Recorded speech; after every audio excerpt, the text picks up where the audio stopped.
Social মিডিয়াতে প্রায় যেমন ফেসবুকে অনেকেই অনেক কিছু পোস্ট করতেছে আর তার সত্যতা পাওয়া যাচ্ছে।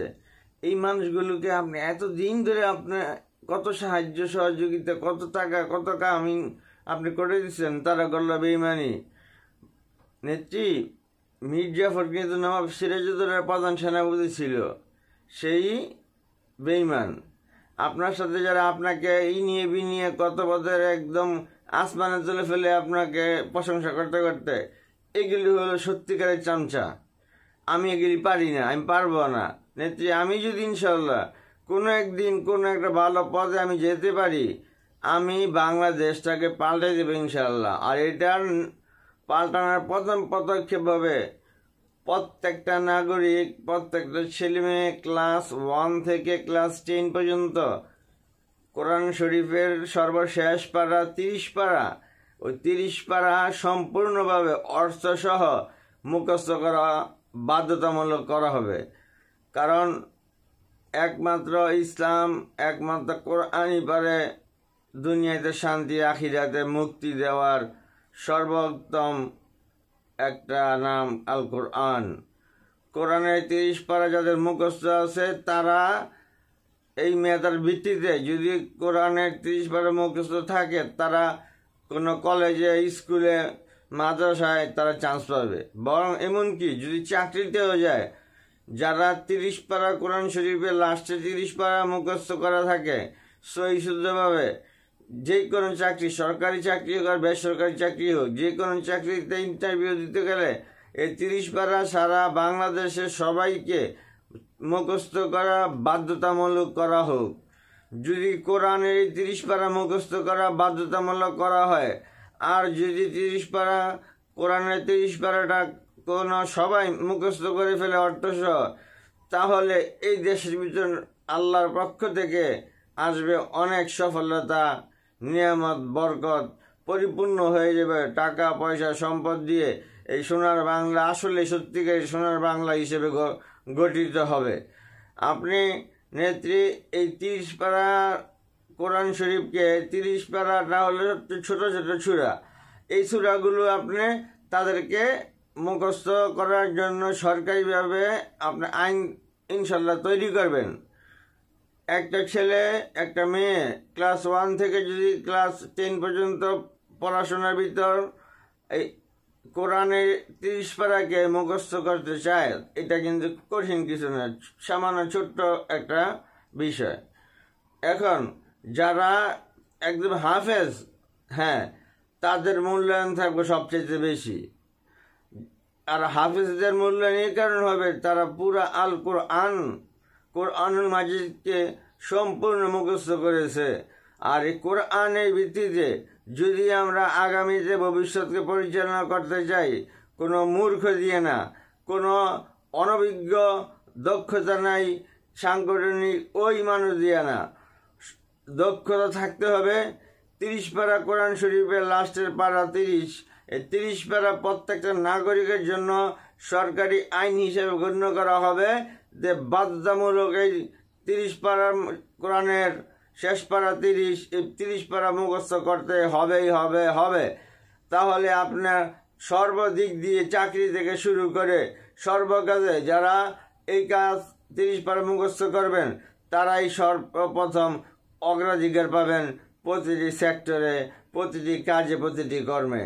আর এই 30 পারায় যা আছে অর্থসহ সারনজুল ব্যাখ্যা পড়াশোনা করে এবং বুঝে এ আয়াতের অর্থসহ তার সম্পূর্ণ 30 পারা আয়াত আপনার বাংলায় অনুবাদ করা আছে, তা মুখস্থ করে যখন আপনার মেমোরিতে থাকবে, তখন আপনাকে কেউ দাবিয়ে রাখতে পারবে না।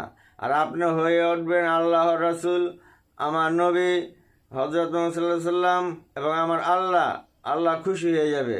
আর আল্লাহ যদি হয় রাজি খুশি, কিসের আবার কত কি, এই দেশটা হয়ে যাবে সোনার বাংলা। তাই 30 পারা কোরআন শরীফ যারা মুখস্থ না করবেন, তাদের কোনো চাকরি হবে না, তাদের কোনো সামাজিকভাবে তাদেরকে অবজ্ঞা করা হবে। কোরআন হলো পৃথিবীর শ্রেষ্ঠ বৃহত্তর এই পৃথিবী বৃহত্তর যে দেশগুলো আছে সকল দেশের একটা সংবিধান, যার নাম পবিত্র আল কোরআন। তাই কোরআনের প্রতি ভালোবাসা যাদের আছে, শ্রদ্ধা ভক্তি যাদের আছে, 30 পারা মুখস্থ যাদের আছে, তারাই হবে যে কোনো চাকরি সর্বপ্রথম অগ্রাধিকার পাবে তারা, তারপর বাকিরা। আর যাদের মুখস্থ নাই তারা অবশ্যই চাকরি পেলে চাকরির মধ্যেই এই 30 পারা মুখস্থ করতে হবে।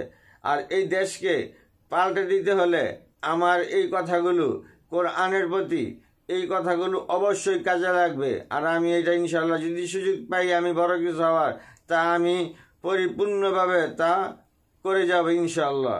আল কোরআনের আলো ঘরে ঘরে জালো, আল হাদিসের আলো ঘরে ঘরে জালো। আমি নই রাজাকার, আমি চিনি আল কোরআন। কোরআন হলো আমার কিতাব, নাজিল করছেন আল্লাহ তাআলা।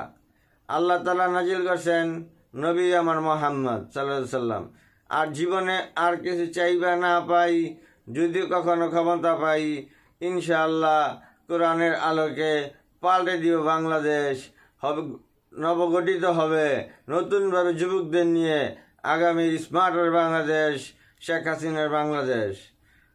অনেক কথা বললাম, কোনো ভুল ত্রুটি হলে আপনারা ক্ষমার দৃষ্টিতে দেখবেন। আমি তো মানুষ, আমার তো ভুল হতেই পারে, তাই দয়া করে আমাকে ক্ষমা করবেন। আর বাংলার মানুষদেরকে আবেদন করি, রিকোয়েস্ট করি, অনুরোধ করি, আপনারা কোরআনের 30 পারাকে মুখস্থ করেন অর্থসহ এবং এর শানে নজুল ব্যাখ্যা সহ। আশা করি বাংলাদেশের ভিতরে ইসলামের একটা যেই ভালোবাসা তা তৈরি হবে অন্তরে। যার অন্তরে নাই কোরআনের প্রতি ভালোবাসা, সেটা হলো মৃত অন্তর, যার মারা গেছে। আর যে অন্তরে রয়েছে আল্লাহর নাম, সব কিছু আল্লাহর জন্য, এই অন্তর হলো পরিশুদ্ধ এবং সুস্থ একটা অন্তর। আর এই অন্তরে বসবাস করবে আল্লাহ ও তার রাসূল। আর তা আমাদের কিতাব হবে আল কোরআন ও হাদিস। তাই যাওয়ার বেলা একটি কথা বলি, যারা আছে কোরআনের সাথে তাদের কিন্তু বিপদ আসবে, বিপদে পথ হারাবে, আপনাদের পথ হারাবেন কর্মীরা, তা আর হবে না ইনশাআল্লাহ। কিসের মৃত্যু, কিসের ভয়, আজ না কাল মরতে তো হয়। মরব আমি যখন, সাথে নিব কি? নেক আমল ছাড়া আছে আমার কি? অল্প একটু নেক আমল যদি আল্লাহ আমায় কবুল করে, পেতে পারি জান্নাত।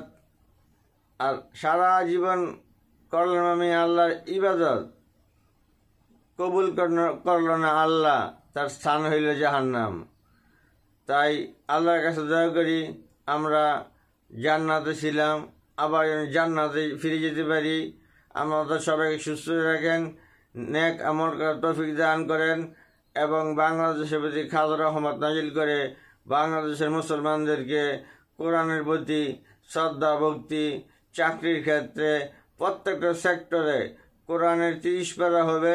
সবাই ইন্টারভিউ দেওয়ার আগে লেখা থাকবে যে 30 পারা মুখস্থ থাকতে হবে, তাহলে ইনশাআল্লাহ এই দেশে অশান্তি থাকবে না। আল্লাহ রহমত বরকতে পরিপূর্ণ হয়ে এই দেশ হবে বিশ্বের বুকে স্মার্টার বাংলাদেশ। জয় বাংলা, জয় বঙ্গবন্ধু, জয় হোক বাংলার সকল মেহনতি মানুষের ও সকল প্রকার সাধারণ মানুষের। আমিন। আসসালামু আলাইকুম রহমতুল্লাহ।